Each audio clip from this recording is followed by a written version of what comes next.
Thanks everybody for being here today, particularly our panelists. Very excited. My name is Allison Thayer. I'm the Director of Community Engagement at the Nashville Food Project. I've also been pretty involved, at least for the last few months, in the Feedback Nashville initiative, which is a lot of why we're gathered here today. So just a quick show of hands, has anybody here heard of the Feedback Nashville initiative? Okay, mixed crowd, great. Well, the Feedback Nashville initiative is a citywide effort. It's something that we, as the National Food Project, have been working on in collaboration with steering committee members. There's a list on one of those little plexis back there of the different organizations and individuals who work across our food system, as well as in adjacent sectors, so housing, transit, that sort of thing.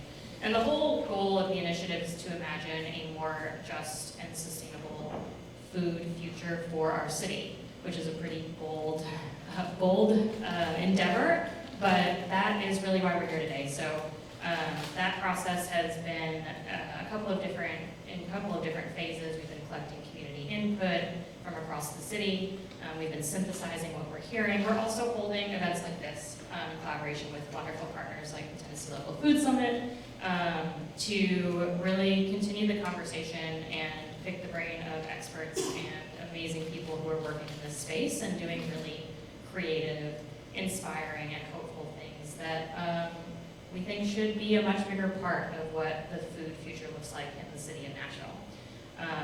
So I'm very excited to hand it over here. I do just want to give a quick shout out, shameless plug over to the City Juicery. This is a pilot project that we are doing in collaboration with Kayla Hall and a great team.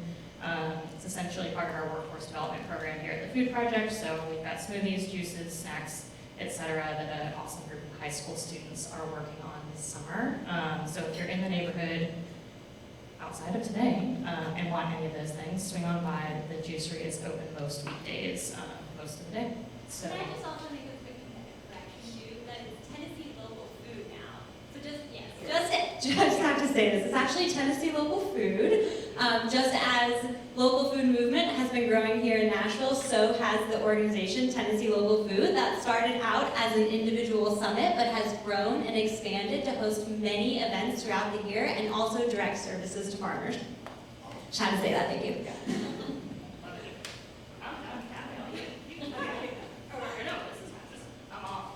Okay, hi everybody. My name is Natalie Seevers, and I'm the director of Tennessee Local Food. And thank you, Kristina, who's a board member, for making that slight correction. We won't hold it against you. I'm so excited to be here. I'm so excited to have this conversation. This is going to be a real conversation because all of these women are doing amazing, inspiring, really important work. And just knowing them, I know that we're going to talk about some great things.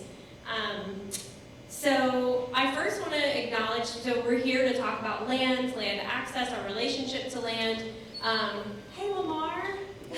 I want to acknowledge that we are on stolen land and want to recognize the original inhabitants of this land, so recognizing the Cherokee, the Shawnee, the Yuchi, and all the other nations and tribes that lived here before.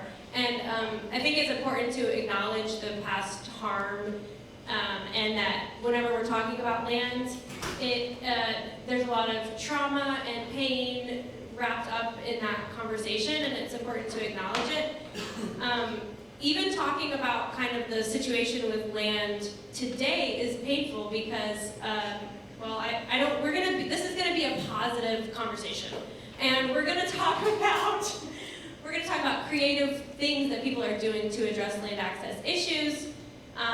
But I do want to also make sure that we are kind of all on the same page about some of the context so that we don't have to spend time going into that. So just a few notes that I want to make sure everybody knows. Land access is the #1 barrier for young farmers. And there's a great survey that the National Young Farmers Coalition did where you can learn more about that. At the same time, in Tennessee, we are, and across the country and probably the world, we are experiencing a crisis in the loss of farmland. And just in Tennessee, we've lost 500,000 acres in the last 5 years. 500,000 acres of farmland in 5 years, mostly to development.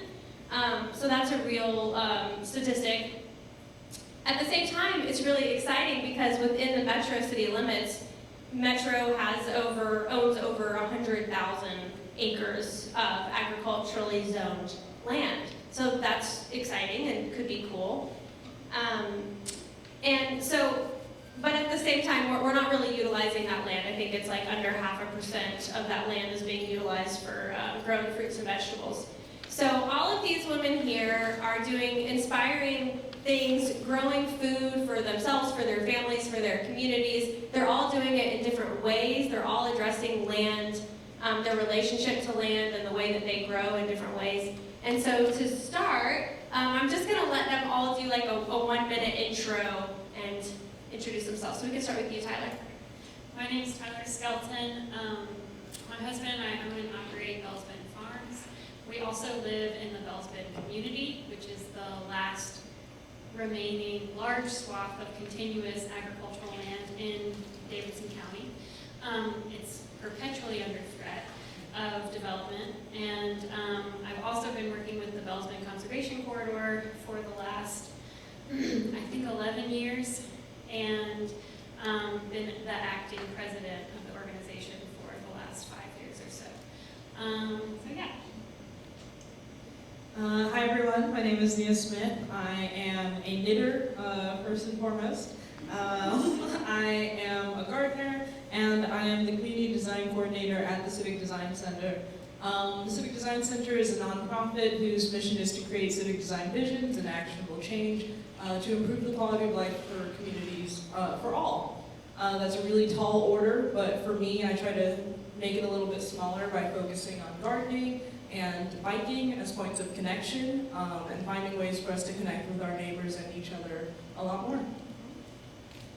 Hi, I am Bridget Bryant with Zeiss's Garden, and I started Zeiss's Garden officially maybe about 3 years ago. As a child, I always wanted to be a farmer. Why? Now I'm like in a hot sun, I'm like, but that's what I decided to do. So I started Zeiss's Garden, and with Zeiss's Garden, we do vend at Richland Park Farmers Market and occasionally some other markets, and we also donate food to nonprofit organizations such as the National Food Project and also Second Harvest Food Bank. And I'm just excited to be able to not only feed my family, but to be able to share food with the community. Thank you. Yeah, it's such an honor to get to be on a panel with all of you amazing women. I can't even. And also, I've never been on a panel discussion with only women before, which I think this is fascinating. They were able to find experts in all of these areas, and we're all women. I'm very grateful for that. But yeah, so my name is Kristina Villa. I live in Middle Tennessee. My partner and I have a farming business. We grow vegetables using organic and biodynamic methods, and we sell to restaurants and grocery stores. We also sell to CSAs and support local food banks for emergency food relief purposes. We have a small herd of dairy cows. We do a raw milk herd share. And we don't own the land that we farm on because land access is really difficult, and land prices have appreciated by over 40% per decade nationally. So we can't afford farmland. But we're lucky to have a creative land access situation, and through that, we also pay a voluntary land tax to the indigenous people whose land we are on, because we very strongly believe that land acknowledgements are great, but it's time to move to action. It's time to do something. And so my struggle to find land access as a young farmer myself, hi Jeremy, yeah, hi farm, just like seeing all these fun people come in, okay, led me to my work with the Farmers Land Trust. So I am the co-founder and co-executive director of the Farmers Land Trust, which works nationally to protect farmland, to take it out of private ownership and to place it into community ownership. And then to give farmers 99 years secure, affordable lease tenure to that land so that they have the time they need to practice deep stewardship and regenerative food production agriculture for local people. Cool. Okay, thank you all. So before I ask my first question, I just also wanted to clarify one thing. The title of this is Reimagining Urban and Peri-Urban Land Use for a Just and Regenerative Food Future. Peri-urban, just so we're like all on the same page, peri-urban is referring to the land that's sort of on the outskirts of the metro center, so that kind of agricultural land that's kind of a mix between a rural and urban landscape. So the Bells Bend community would be considered peri-urban. So my first question is, what models of urban, peri-urban land use are already unfolding in Nashville that you feel has transformational potential for our food system? And this is for all of you. So any models that you see happening in Nashville currently that could be transformative if, continue moving down that path. And then if you want to add another little part, what is needed to ensure that that work is sustainable? I guess where I'm at now with the food project with Mill Ridge, I think that is beautiful out there, and it's like very welcoming to the community. So then you also have like different people from different backgrounds that actually have a community garden, a community plot out there, and that gives people the opportunity. Say if I decided, oh, I want to farm, and then I get out there and I'm like, oh no, this ain't what I want. But it gives you the opportunity to be able to have that access to land, to be able to either decide that you want to do that, if you want to grow your own food. It also has like a backup where they grow food and you have access to that food. So say if I was like, oh, I just want to do all black-eyed peas in honor of my grandfather, this year. And they're like, well, we also have this, this, and this. And I just like the fact that it's very, very community-based. Like, some people, there's a language barrier. I may not know their name, but they know my face, I know their face, I know their smile, they know my smile. So it's just like, hey, and you're like, hey, and then you look and see where each other's growing, good job, thumbs up. And I think that is a very, very good start. Of course, to make it better, more land, always, you ask me, always more land. And also volunteers, you have more people to volunteer, because it's like, say again, if somebody's like, I want to do something, well, you have the opportunity to volunteer. And me as a farmer could always use volunteers. So. This is similar but a different vein, more on like the economics of it. I think some things that have changed in Nashville in the last whatever many years has been better local distribution. So farmers got to make money, and they need to make good money, so they have to have outlets for their food. And it can be one of the hardest things. You spend all day, whatever many hours a week, and then at the end you got to be a business owner and you got to push your food, and that is really difficult to do.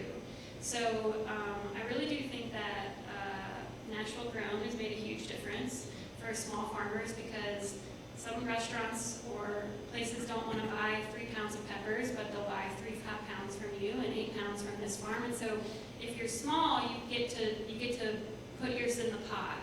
I think another thing that's helped in the last 2 years is, I'm not sure what the grant is called, but you guys know it. What is it? Yes, the Second Harvest Grant has made a huge difference, and everyone I know that participates in it, it's changed their farm. They've been able to invest in more employees, they've been able to invest in better equipment. It has given them a place to send produce that didn't normally have a place, or that would have just been fed to hogs or what have you, which is a good place to send produce, but still. So I think those are some economic things that have changed that have been really helpful.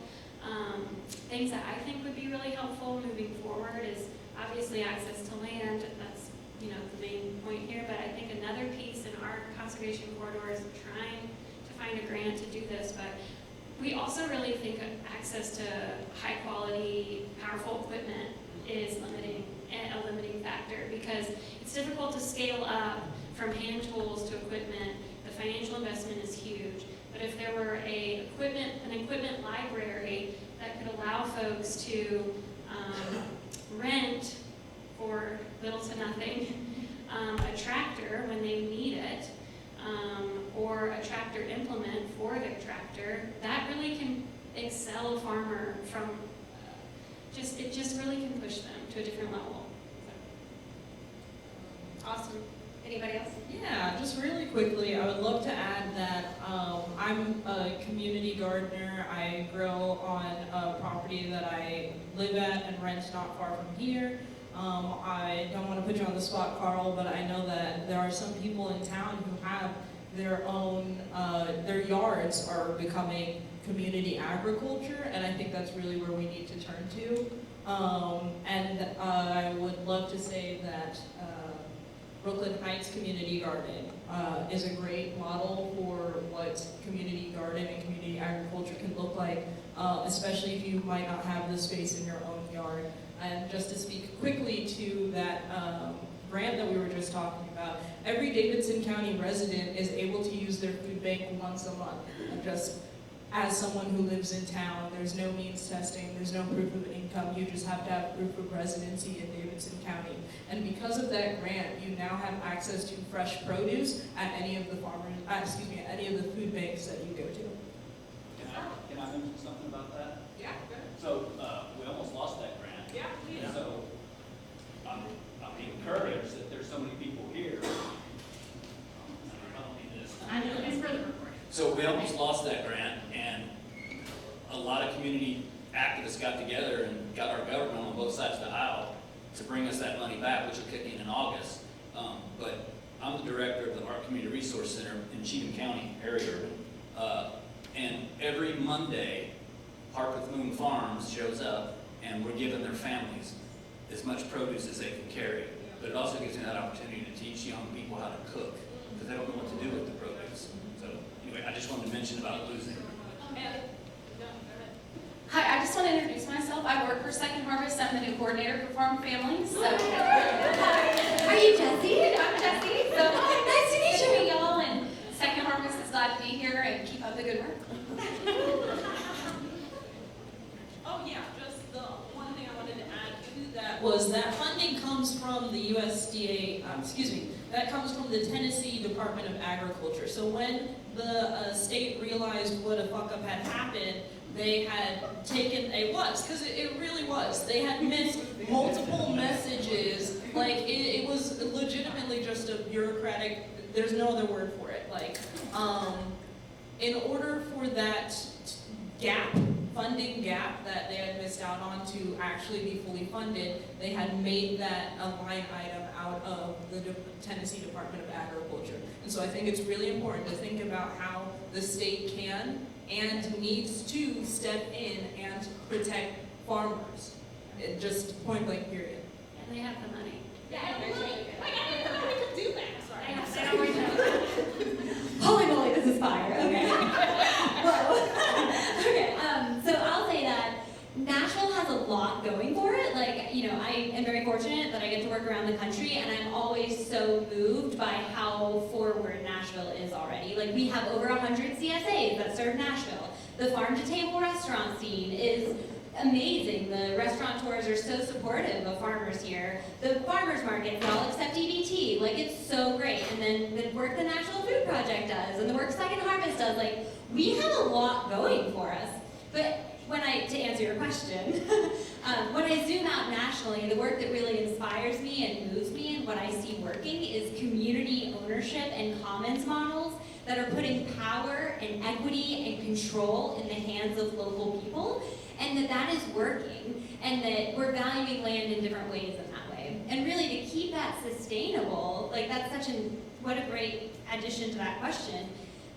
We need individual action and individual decisions and collective action that are different, that really move forward, and we know the impact that we can have together. I think that landowners making different decisions and different choices about who owns the land after they do will make that community ownership, commons-based models more sustainable. Go. I just want to ask you a question because in the work that we're doing in our community, one thing that I find really difficult is when the conversation of land transitioning comes up, it is not easy for people. It's not even easy for people to hold on to their land and put an easement on it. Now, I don't think easements are like the end-all be-all or even our path. But people get funny about land ownership. And they have it in their heart. They want to do this. They think it's the right thing.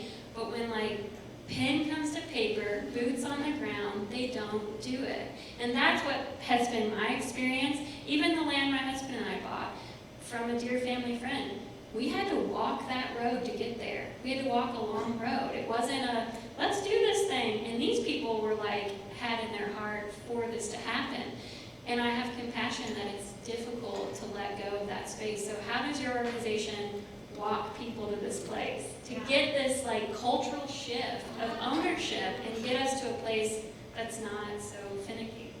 Yeah, I mean, everything you brought up just now, there's so many points within what you just talked about that can be pieced apart. I mean, the cultural mindset shift even that you brought up, like, that is such a work of mine, is to help raise awareness about what's needed there. But land transition is really hard.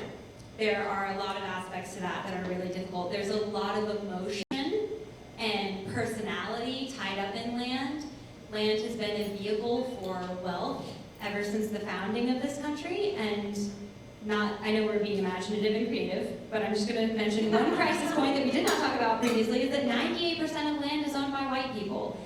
And so to take people and push them beyond the status quo is hard, even if their heart is in the right place, even if they say they want to do it. And so part of my work is to be patient and to work with people and to be creative. So maybe right now, landowners think that the only options that they have for land transition are either selling on the open market, passing on to heirs, and that's really it. There's so limited options, yet land transacts and moves and changes ownership so quickly, so often in this country. It's happening all the time. And quite frankly, it's happening faster and more than we can comprehend or than we're ever going to be able to actually influence. But what we can influence and what we can do is grab just a couple of them. And the impact that that will have on our communities is so profound. But yes, land transition. We need to start valuing land in different ways, not just as an asset or a commodity to extract wealth from, but as a resource that provides food and agriculture and nourishment and cultural refuge to communities. And so part of our process, along with being patient, but is also the creative ways that we can go about doing this. So maybe they're not in a position to donate land, but they can do a bargain or discounted sale. Maybe they could a life estate that gives them the rest of their life security on that land, even though ownership is taken away. Some sort of trust that ensures that future generations could have access to farming the land, even though ownership is held in the community. Really, that's a big part of my work, is being willing to come to conversations with open mind and creative ideas about how we can handle these transitions in new, radical ways, because that's what we need. And it's going to be hard because this is the generation. Landowners right now have to be the ones to choose something different. They have to say, we're facing climate collapse. We're facing a complete unjust system ahead of us. We're facing incredible amounts of farmland loss. I need to make a different decision than the people before me made.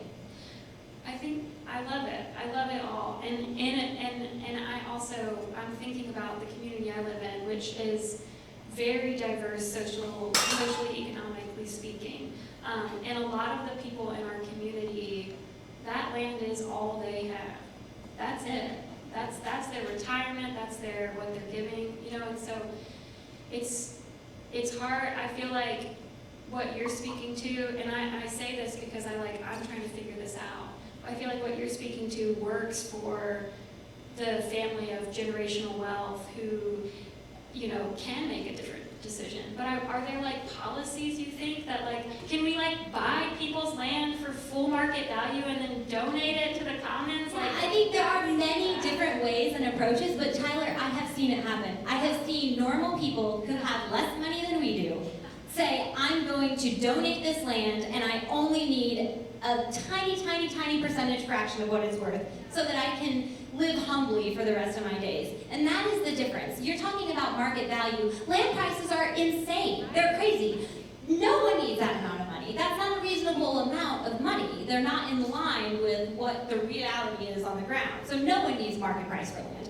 That's the thing. This isn't gonna work for everyone, and like what I'm doing is only gonna resonate with a few people, but those few people transform communities. And I've seen it happen. Can we, okay, I think so great, everything so great. Can we talk about land ownership and how changing, I'm just gonna jump around a little bit, but, because I wanna get more to the model, but I wanna ask this to all of you. How could changing our perspective on land ownership, be transformative? Should I speak to that? Yeah, I think right now very often people are in that headspace of like, land is just to make me money. And so I think I've already spoken to the fact that we need to value land, not for the development rights or the development value, but rather the cultural value and the food production value. But also when it comes to not the transitioning out side, but also the incoming side, many, many times people who need access to land talk about needing to own land. I'm gonna go buy land, I need to own my own land. Like, you do not need to own land to have every right associated with that land. Land ownership in this country, legally, is a bundle of rights that can be pieced out in many different ways. So you can get everything you want, the independence, the freedom, the control, the autonomy. All of these things are important to farmers who need long-term secure tenure on land without owning the risk to owning land, without holding that personal ownership that is not safe for the land into the future. We've seen what private ownership does. It extracts, it depletes, it's awful. It's killing us, so. Yeah, I think that is the future, the perspective. I think and I don't want to be like the downer, but I think what I'm experiencing in my community and when I'm conversing with other farmers is people, they have to make money. I mean, everyone is, so farmers got to make money. Farmers have to have security.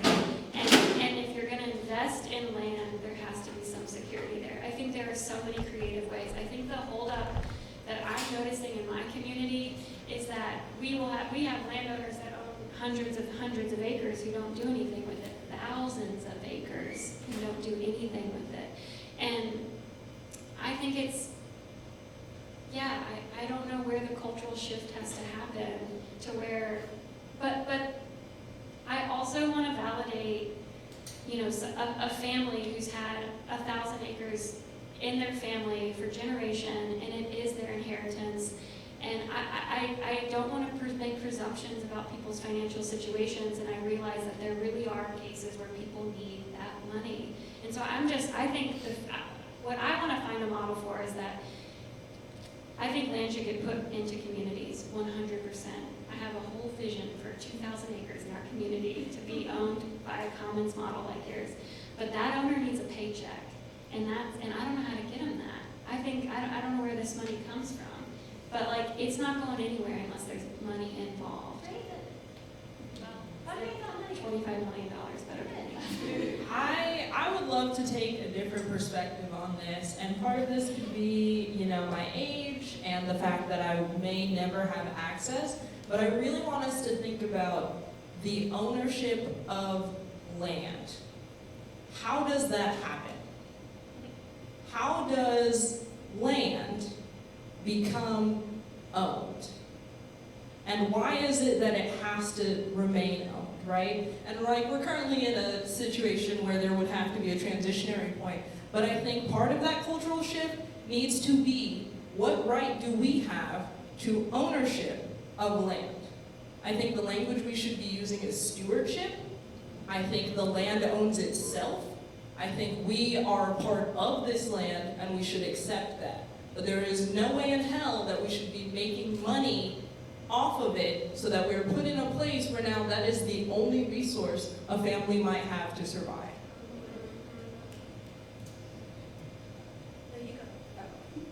So I guess from my perspective is because I do want to have my own land, but not just the fact for myself, but to pass it on to my son and for the future generation so they can have something. And how I tell my son all the time, you don't have to be a farmer.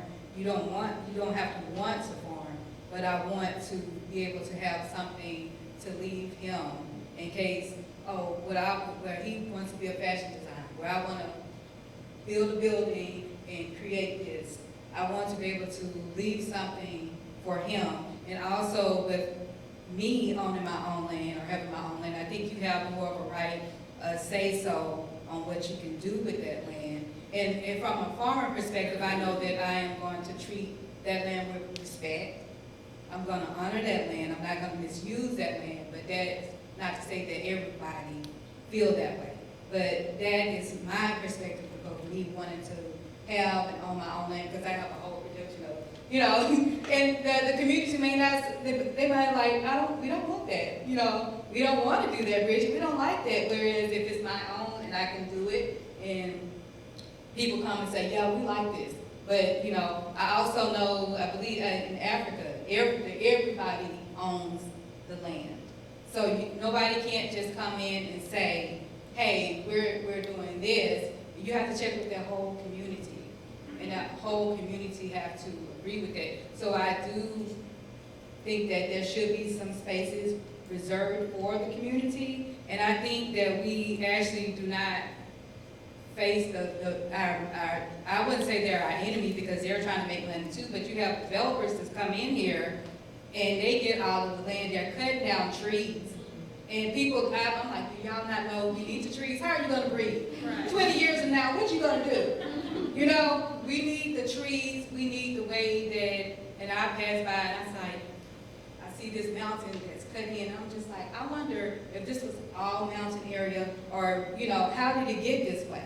And we're not, I think the bigger picture is addressing the developers and how we allow them to just come in and deplete the land and to destroy the land. And then we're left trying to figure out, well, we should do this and we should do this. No, you guys need to, they need to figure out a different way, because years from now, 10, 20 years from now, all these beautiful homes are going to be empty.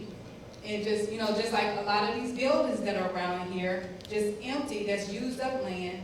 Those are trees that's cut down. That if you cut down the trees, that causes flooding, and that causes a whole lot of issues. That causes NRTS having to pay people to plant flowers for monarchs to return.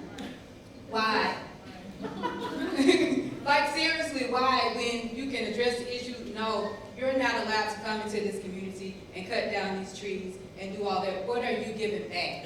How many trees are you going to plant back into, you know, into the environment?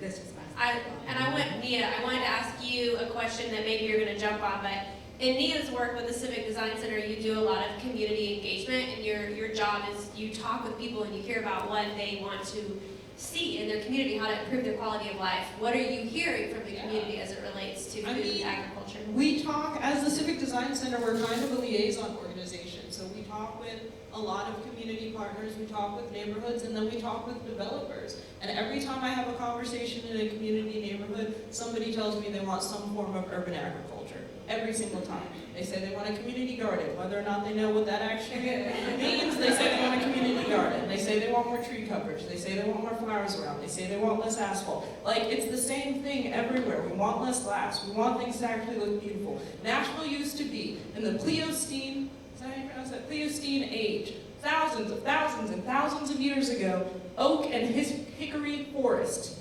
This whole city was oak and hickory forest. Mammals would come through here. This was migratory ground for them. And all of that is gone now. We are suffering with urban blight because community members who want that urban agriculture don't feel like they have the power, the voice, the money, the buy-in to actually get those things. I'm here to tell you right now, officially in my role as community design coordinator, you have the power to change those things. You can do tactical urbanism. You've got seed bombs. You can take a diamond drill bit out to some asphalt. You as an individual have the ability to bring the actual green spaces you want to see. And there are organizations in the room right now who will support you in doing that. We cannot continue to live like this. I'm going to repeat myself. We cannot continue to live like this. Amen. Like, I live in the nations. In the summer, I cannot go outside because it is too hot. If I do not leave in the morning, I cannot go outside. I have to spend my day at home working because I don't drive. So how do I get around town? And that's just me. That is not the conversations that I have with other people in North Nashville, or South Nashville, or East Nashville, because it isn't actually a regional Nashville problem. We have the same development issue happening everywhere. And until we actually stand up and speak for the Nashville that we want to see, until we start planting the trees that we want to see 10 years from now, because none of this is going to change tomorrow. None of it. It is going to take at least a decade to get the city that we want to see. And so when I have these conversations with people and they're telling me like, I want community agriculture in my neighborhood, say yes you do. And you've got to go start it today. I would clap, but my hands are full. I want to kind of continue on the development thread. Tyler, you live in the Bellsman community. You guys have been fighting heavy development pressure since the 80s, you know. Can you talk a little bit about your experience? What are some strategies that your community has used that have worked? And what do you think has to happen to preserve kind of Nashville's last really prime farmland? I'm not sure we've landed on a specific strategy, but we've definitely done a couple of things. And we're a work in progress. We're working on a lot of things. But I think one of the main things that has contributed to us not being completely bulldozed over is just being organized. So the kind of the last big development pressure of 2009, the community said, no, we're going to get organized. It was kind of the first time the community decided we were going to stop saying what we don't want and start saying what we do want. So development is not development. It could be agricultural development. So deciding the kind of things that do work for a community. You know, we're okay with a solar farm. Do you want to put solar panels out here? Let's do it. Like, where's the company that wants to invest in that? There's a lot of things we want in our community, and it's just getting organized enough to be able to communicate that to Metro. Some initiatives we have tried to do. So one of our strategies obviously is advocacy and trying to get the word out that we even exist. So when there are small farms in our community, which there are several, supporting them in any way we can, as a community, as a nonprofit, as peer-to-peer farmers. Like I mentioned, we've been searching for a grant, applied a couple of places for an equipment sharing program. Our nonprofit we raise money annually, and we some of our programs, so we have a farmer development program where we will pay for farmers to go to conferences of their choosing. They just tell us which ones they want to go to, and we will fund them. We've funded summer camps out in our parks. We've had a food security program before the Second Harvest program where our nonprofit raised money to purchase farm produce at fair market value, and then we donated it to National Food Project and the Second Harvest and several other food banks, the pantry, the little pantry that could, which used to be here. So we've had several initiatives. On the other side of it, we've tried to approach it politically too. So one of the things that Keith, who's in the room, knows about is we don't have sewers in our community. We're in Metro, we're in Davidson County. It took me 15 minutes to get here, but I live on a 22-acre farm. We don't have sewers out there, and if you don't have sewers, you can't have big development. So we have pushed for years to become, get an overlay of sewers will never come out here. So there have been several mayors who are like, we'll get you sewers if that's what you want. We're like, no, never sewers. Tell us right now that you're never going to put them out there. So that is a weird kind of political move that we've done to keep us protected. Because if they put sewers out just for the residents, then before you know it, that's going to open up the gates for a high-rise, the tall skinnies, all the things. So there's little things like that we've tried. We've attempted to introduce an agricultural overlay, which is doesn't hold a lot of teeth, but it would be something that community members could opt into. And if a zone changing comes up, the planning commission can say, well, you're in the agricultural overlay, and generally we consider that to be the agricultural preserve. So we're trying to hit it at every angle, basically. Yeah. Love everything that you just said. Like, from the community members organizing, from trying to work within Metro zoning by recognizing that some infrastructure improvements are not meant for you, right? There are some infrastructure improvements that are not meant with your community in mind. I think that's really important to think about, especially as we move towards the mayor's Choose How You Move plan. The city is way behind on transit, and it's really important that everybody goes out in November and votes for this. But it's also super important that we think about what that means for our city. Improved transit access usually means gentrification and pushing out of the people who currently live here, because now there are people who can afford to actually use the systems that are being put into place. And so we need to, as Nashvillians, as people who live here, who care about this place, recognize when infrastructure is actually for us and speak up about it. Because development doesn't always have to be bad. There are times where you need to say, here is what I want to see, here is what I want things to be developed as. You cannot always say no, because there will always be something to say no to. So you need to have a vision in mind of what sort of Nashville we want to move towards. And zoning is a moral choice. At the end of the day, the decisions that planning make to protect places like Bell's Bend, to protect our neighborhoods, that is on them. That is a decision that they are making to shape the future of our city. They chose to make Nashville look like this, and we have to make that choice to say no. We want an agricultural overlay at Bell's Bend, at Mill Ridge, all over the city, at whatever little parcels that Metro has, the back tax lots. We want to protect those things because they're important to the Nashville we're trying to go towards. Kind of in the same vein, are there any strategies or policies in other states that have been enacted to preserve farmland or support urban agriculture that any of you know about or want to share about? Yes, there are several places, and one of the places, Montgomery County in Maryland, is very progressive in how they've decided to preserve agricultural land. This is a county very close to Washington, D.C. They have preserved over 75% of their county in agriculture, and they've done it through policy. So they made a zone change where you're not just agricultural residential, which is what we are, they're agricultural reserve. They're in the reserve.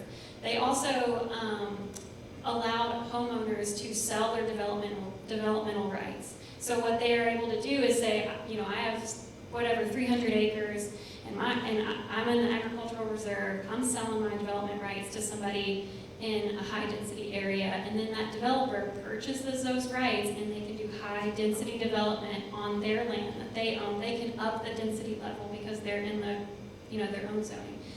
Those are things that we would love to see in Nashville. We've mentioned them to every mayor, every city council person, it's really, unfortunately for Nashville, what we've experienced is that zoning doesn't really hold a lot of teeth. You can go from pretty low density zoning to high density zoning with just a single vote. There's not a huge forum that happens or community input that happens. They put up a little yard sign, and if nobody shows up, it's done. So, I think that there are a lot of models that Nashville could adapt, but I don't know when that's going to happen. Zoning is a moral choice. Every decision that is made regarding zoning, whether or not it is to put a yard sign to tell the neighbors about it, to have a single vote to enact it, to change and make special protections for developers, whether or not your neighborhood can get an urban design overlay, whether or not your neighborhood counts as a historic neighborhood under Nashville's eyes. All of those things are a moral choice, and they are a choice made by people. At some point, we as individuals need to come together as a community and make different choices. Totally, yes. It's so funny because, zoning can change so quickly. I've also been involved in projects where we were trying to get zoning changed, and just because of racism, it didn't get changed because they didn't want to see the project go through. So true, yeah. And I was going to bring up that one example that you just brought up, Tyler, because I've also seen that in other places around the country where each parcel, each deed was given development rights that then high-density places purchased from rural places, meaning that now the rural places are not developed, but also seen drawbacks to that too. I've also seen urban growth boundaries placed by municipalities, by city governments, so that urban growth cannot expand and continue to sprawl, and that too is a moral decision that that community has to make, which goes to who are we electing, how are we doing our advocacy. I've also seen creative ways that the city itself decides to put funding towards purchasing land in that peri-urban zone to then hold it specifically for agriculture, to then give farmers longer-term secure lease tenure that is super affordable.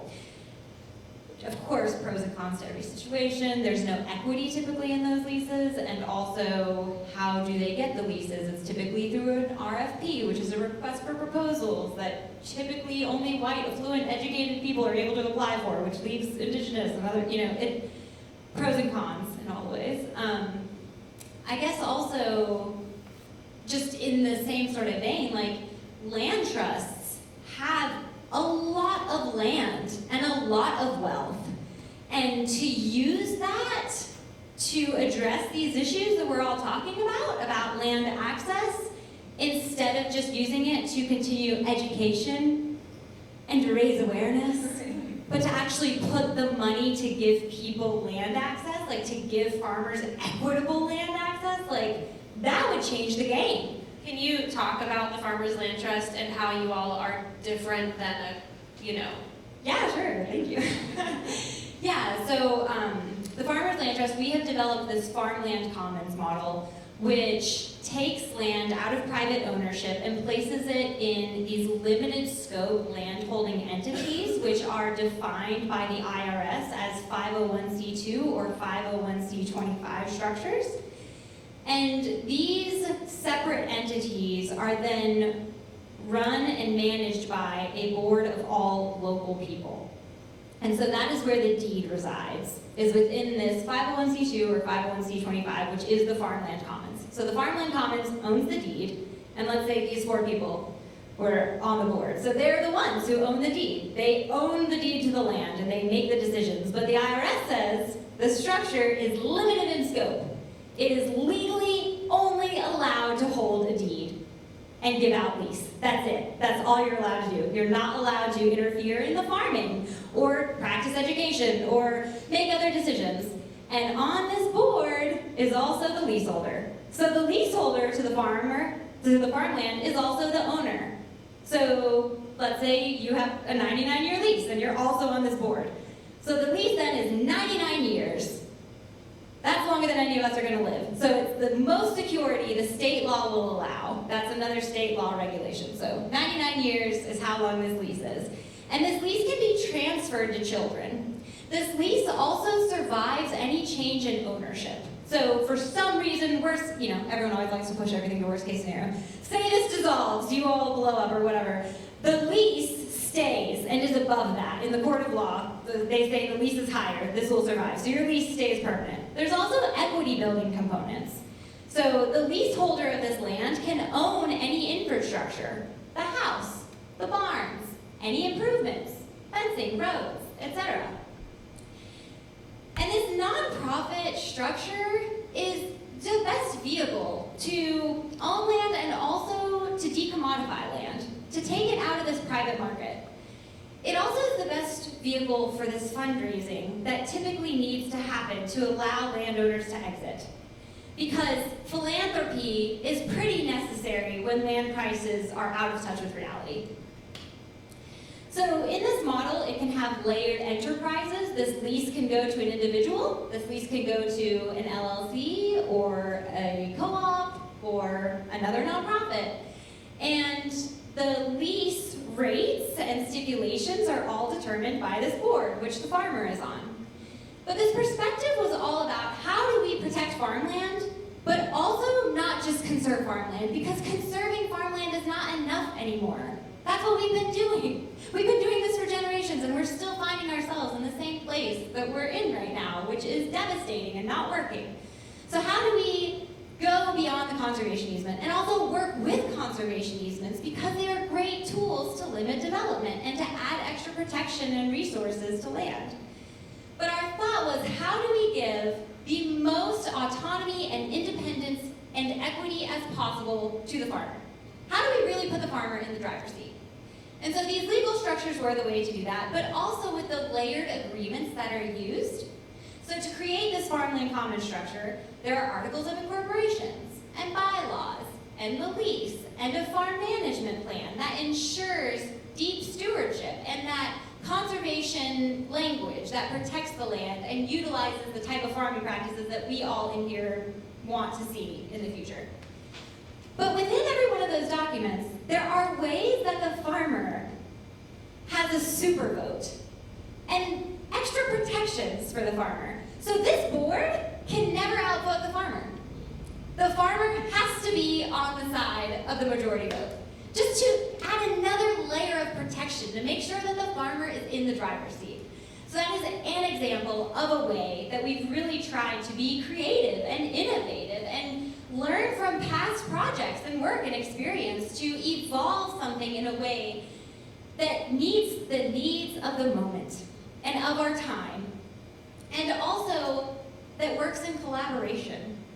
Because none of this is possible, this Farmland Commons is not possible without collaboration with community, farmers, landowners, and everyone in that market and support of that land, and other land trusts, and all the collaboration. Because what we really learned too is that we can go fast by ourselves, but we'll go much further together.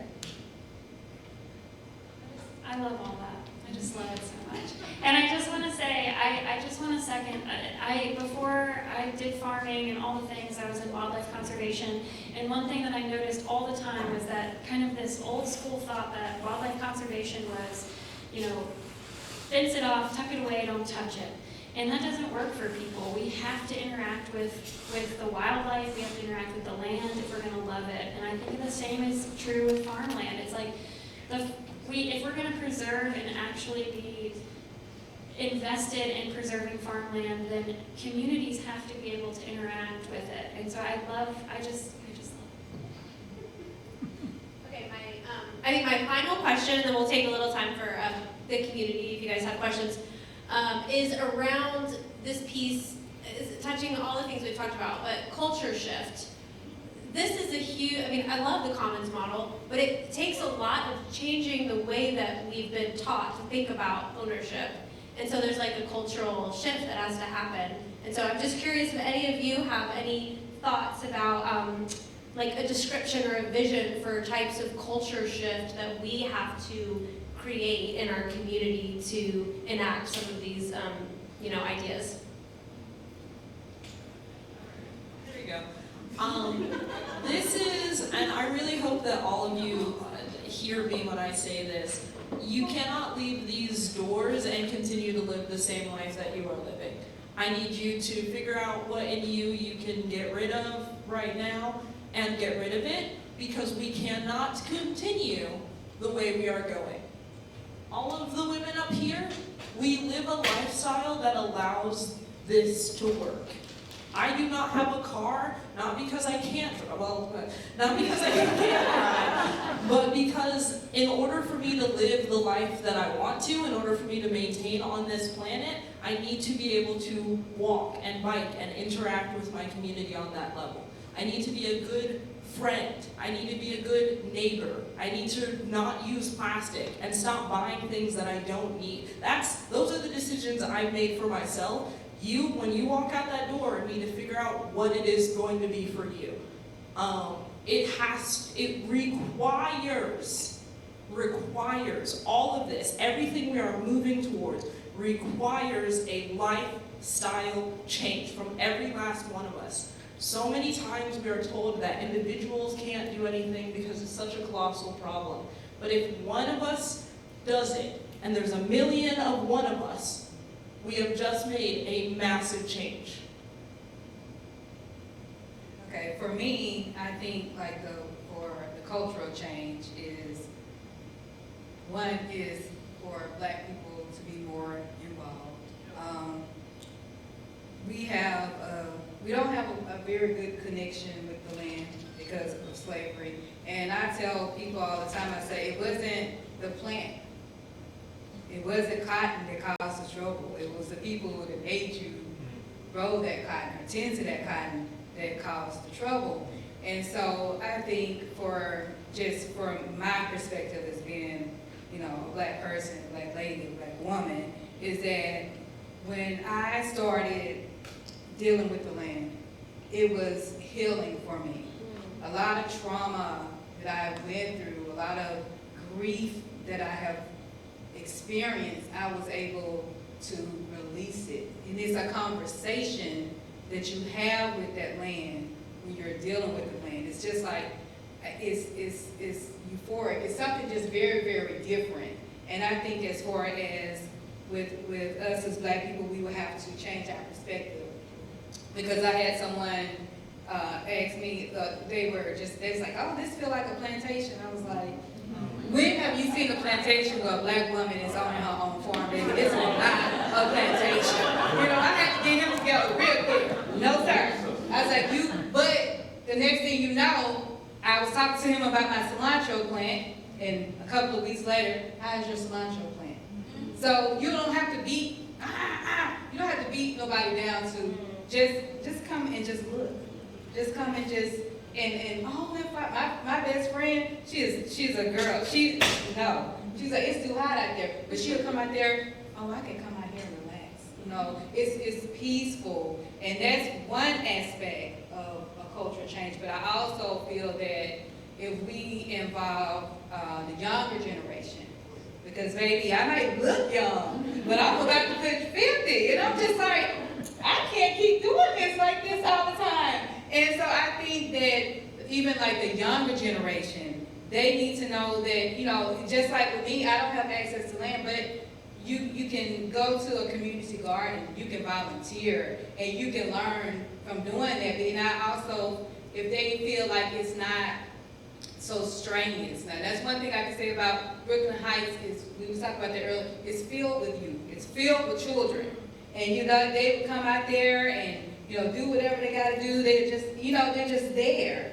And another thing that I learned, that the youth, if you have children running around on your farm or on your land, just even if they're just playing, those plants are going to grow so much better. They are going to triple. I've seen it actually happen. It was like a group of girls just playing around, and they had a plot at Wedgwood, and I was just like, their plants they just do them seeds, and their plants are just growing. But it is a communication between plants. Like I said, I would go out to TSU, and the plants were just like, it was like okra plants. I'm just out there just harvesting, didn't speak, didn't say anything, because usually I communicate with my plants. Hey, I didn't do nothing. And then I was like, what is, the okra rubbed up against me. And I was like, oh my God, I said, I'm so rude. I was like, rude. And so I was just like, hey, babies. And you start seeing the wind shift in them, and they move. So it's a whole communication that we need to understand that we should have with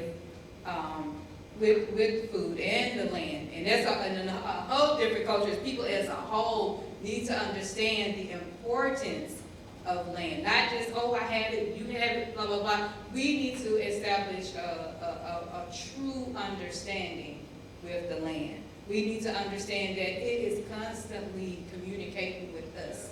It is constantly communicating with us.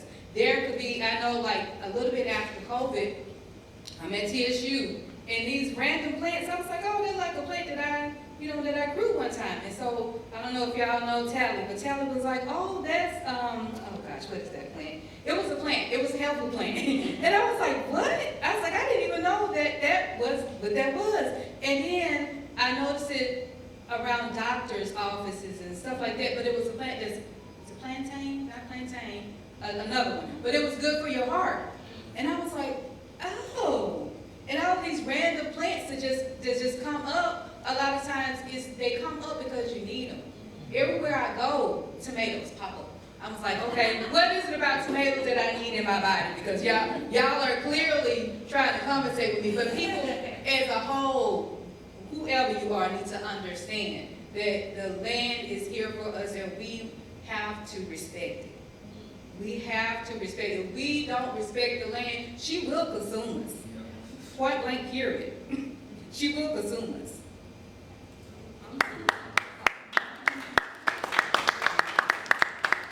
I just wanted to thank you for saying that and like emphasizing that like young people, Black people, Indigenous people need to be at the forefront of this movement and kind of need to lead this cultural shift. And I think everyone needs to be willing to explore their own heritage and reckon with their lineage to understand what it means for them to move forward and how to connect with land and how to communicate with it. Because it's always speaking to us. She's always listening, and she's always got something to tell you. Yeah, there are many cultural shifts that I think are needed, so this is kind of a hard question because it's so vast, but to name a few, reparations. Land as reparations. Like, you deserve to own land that you can pass on to your son. And white people need to acknowledge and then act on the privilege that they have in wondering, what should I do with all the acres I own?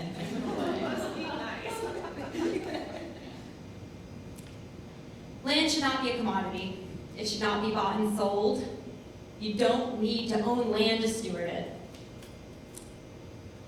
Specific to my work, I would say that there has been a very large culture that has been created around donating land to this nature conserves, donating land for bird habitat, or donating land to keep people off of it. At the same time, we all say we value organic food production. We say we value food for communities. Let's start donating land for that. I agree. I agree with everything up here. I think the only thing, one thing that comes to mind about, and I don't think it applies to probably any of us in this room, but a larger cultural shift that I always think about is just this capitalistic push for exponential growth at any cost. And that just that is not sustainable. We cannot move forward with that mindset in any direction of our lives, including agriculture, conservation, all of it. So I really think that's just another. Thank you so much. Amen to everything that you all said. We're going to take a couple questions, but I just first want to give a round of applause for this amazing panel.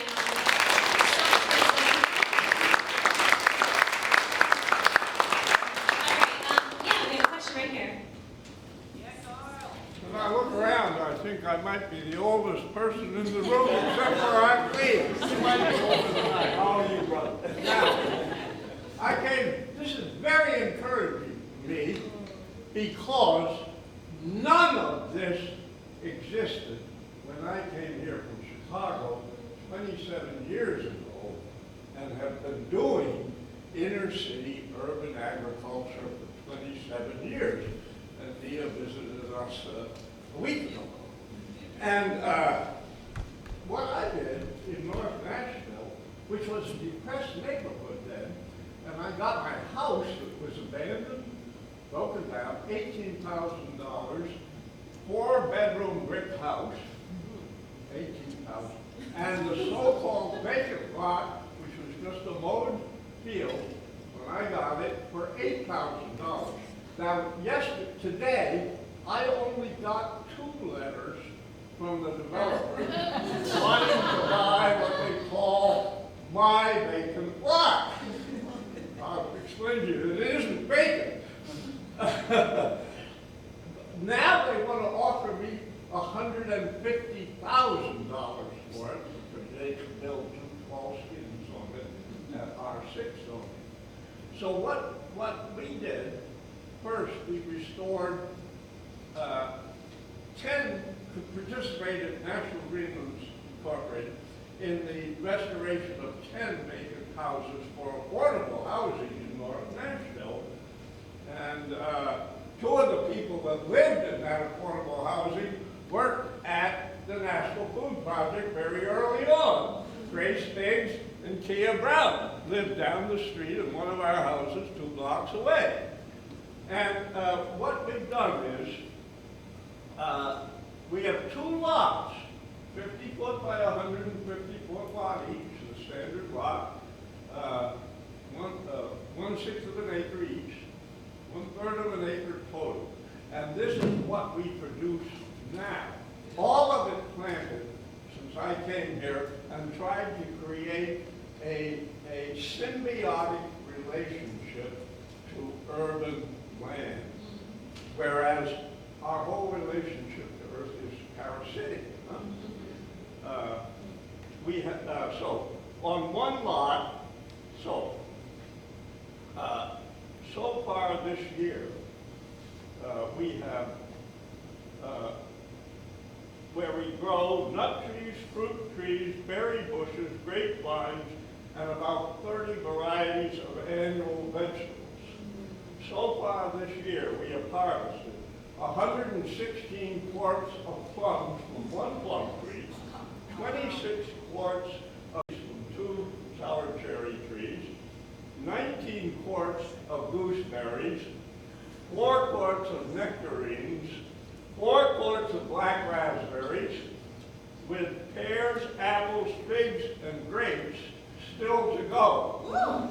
1 quart of blackberries, the first quart today. So every year, from the 2 tall chestnut trees like that I planted in 1958, 40 years, 40, 50 feet high now, beautiful trees, we get every year 40 to 80 quarts of chestnuts. Right now, I'm eating 14 varieties of fresh vegetables for lunch each day, plus frozen and jarred fruits. I have a whole cabinet full of applesauce from last year's harvest. And we're going well so. Now, this is Nashville Green. Now, I'm going to be 87 years old, and I'm so healthy because I do this kind of thing. Exercise, totally organic food, exercise, and working with young people. So, right now, we have a nice room. We don't have air conditioning because we live with the heat, because air conditioning takes a lot of energy. One nice room open right now, and I'm looking for someone that really wants to do this kind of thing, that would like, and the rent is very affordable, and you can live there free for helping me for 30 hours a month in the garden. Sounds like an amazing But it's deal. hard to get young people to do it. And I have to make a transition. A week from now,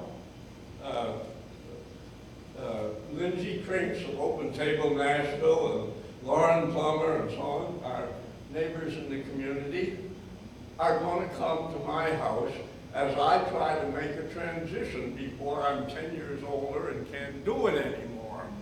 So we're also going to be looking at a young couple, a young family that can take the 4-bedroom brick house and continue this land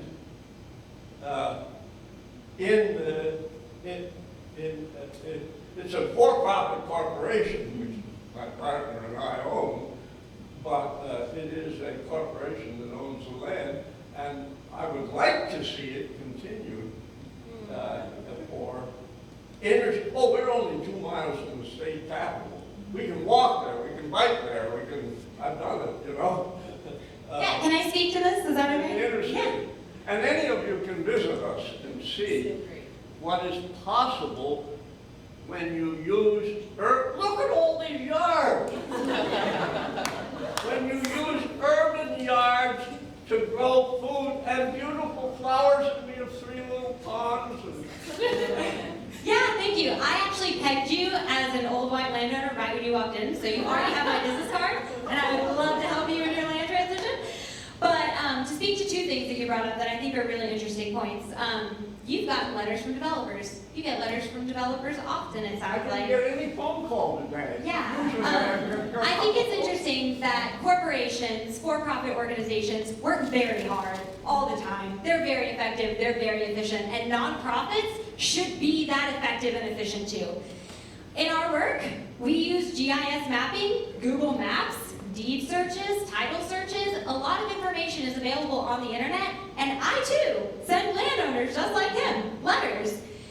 Because you can find it on the internet, who owns what green space, and a lot of times, old white landowners are looking for a different way. They don't want to sell their land on the open market, they know the conservation easement isn't enough, and they are waiting for you to offer them something different. Maybe they're interested in giving you a very highly discounted bargain sale. Maybe they are interested in a 99-year lease. You don't know unless you ask. So I do that. The second point I want to bring up, you want to find somebody to help you on your land. Oh, the times that I hear that. Every landowner, every farm landowner in the country, I want to find a young farming couple to farm my land, but what are you offering them? The power dynamics are not fair. Are you going to give them equity? Are you going to give them secure tenure? Or is it just going to be that somebody is working for you, an old white They man? are going to get ownership within 6 years. That is cool. Okay, let's talk. Yeah, we got a last question. Try to make it real short. First of all, I forgot your name, brother. I'm really weak. Carl. Carl. I've been knowing Carl for years. I forget his name.